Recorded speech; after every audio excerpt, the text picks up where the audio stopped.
Okay, our final video, wrapping up this set of problems here. These last final three problems, 23, 24, 25, all are trigonometry related. So our first one, in the first one you're told that cosine t is equal to 4/7, and you're told that t is an angle between 3 pi over 2 and 2 pi. And the question is, well, what is tangent t? So here's the thing that we want to realize is that in this sector here, tangent t is negative. So there's different ways to remember this. For example, in the different quadrants, in the first quadrant, sine, cosine, and tangent are all positive. In the second quadrant, only sine is positive. In the third quadrant, only tangent is positive. In the fourth quadrant, only cosine is positive. And so this is the fourth quadrant. So here, only cosine is going to be positive. Sine of t and tangent t are both going to be negative. Okay, so let's crunch this out. So we're told a fact about cosine of t, and we're asked a fact about tangent of t. Before we get to tangent of t, we're going to go figure out sine of t, because we're going to use the relation sine squared t plus cosine squared t is equal to 1. And so cosine squared t, that's 4/7 squared. Sine squared t plus 4/7 squared is equal to 1. 4/7 squared is 16 over 49. So this shows us that sine squared t is equal to 1 minus 16 over 49. That's 33 over 49. So to figure out sine of t, we need to take the square root of both sides. Sine of t is the square root of 33 over the square root of 49 is 7. But remember, because of the quadrant that we're in, sine of t is negative. So our answer isn't, for sine of t, isn't square root of 33 over 7. It's negative square root 33 over 7. And so this allows us to finish off the problem. Tangent t is, let's just remember, tangent t is sine of t over cosine t. That's one of the ways we can define tangent. And now let's just plop in. Sine of t is minus square root 33 over 7. Cosine t is 4 over 7. And this gives us an answer of minus square root 33 over 4. And we can see that the sign is correct. So if this were in a different quadrant, and this were in the first quadrant, tangent t would be square root 33 over 4.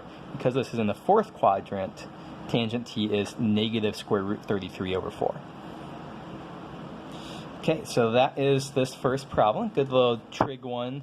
So the key things here are using the sine squared t plus cosine squared t goes equal to 1. We'll use that a lot. And also, just being able to keep track of the different quadrants and what consequences that has. Okay, problem 24. Find all solutions in the interval, closed interval at 0, up to 2 pi, open interval at 2 pi. So 2 sine x plus 3 is equal to 4. Well, we subtract 3 from both sides. We get 2 sine x is equal to 1. Or sine x is equal to 1/2. And so this is going to have two solutions when x is pi over 6 and when x is 5 pi over 6. Drawing a little graph here of sine of x.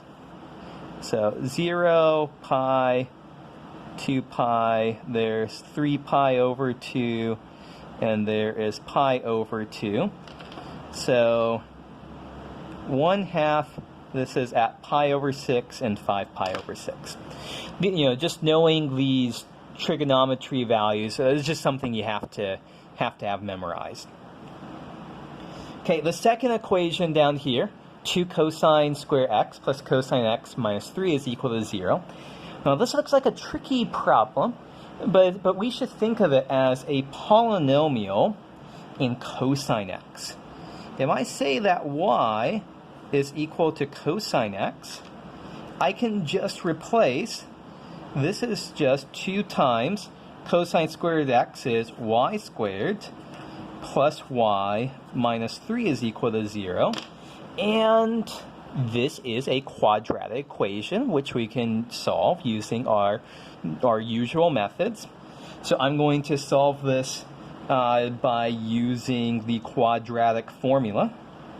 You could certainly try factoring, and factoring probably would work. I'm just going to use the quadratic formula to give me minus 1 plus or minus square root of 1 squared minus 4 times 2 times minus 3, all of this divided by 2. So minus 1 plus or minus, this ends up as square root 25 over 2. So minus 1 plus or minus 5 over 2. So this gives me 2 solutions for y.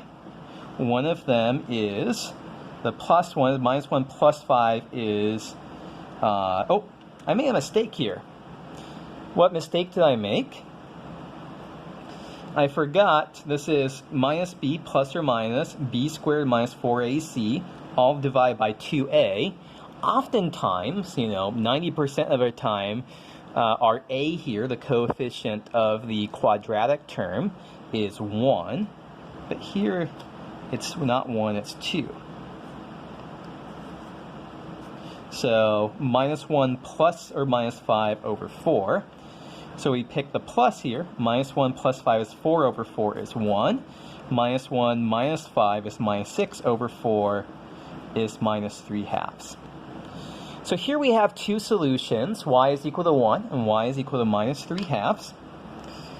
And so this asks us, if we remember, y is cosine x. Cosine x is equal to 1.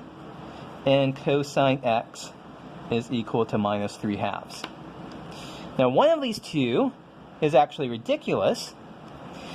Cosine x is never allowed to go outside the interval from minus 1 to 1.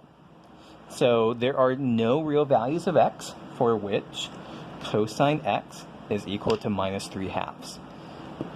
So the only one that we care about is cosine x is equal to 1, and this happens when x is equal to 0. And it doesn't happen again until x is equal to 2 pi, and this is the open interval ending at 2 pi, so that doesn't count. So yeah, knowing a little bit about your trig function values, if you don't have those memorized, you really do need them. Using quadratic formula down here, not being scared by this equation, that's the kind of themes of this problem. Okay, problem 25. You're given this triangle here, theta. This leg is 4. The hypotenuse has length 9. What is tangent theta? Well, tangent theta is going to be the opposite side divided by the adjacent side, the lengths of those. So we just need to figure out this right here.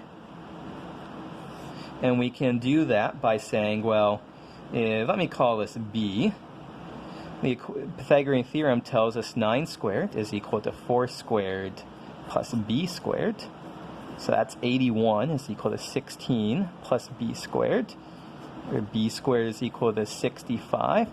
So b is equal to square root of 65. So once we do that, our answer is instant. Opposite divided by adjacent, 4 divided by the square root of 65.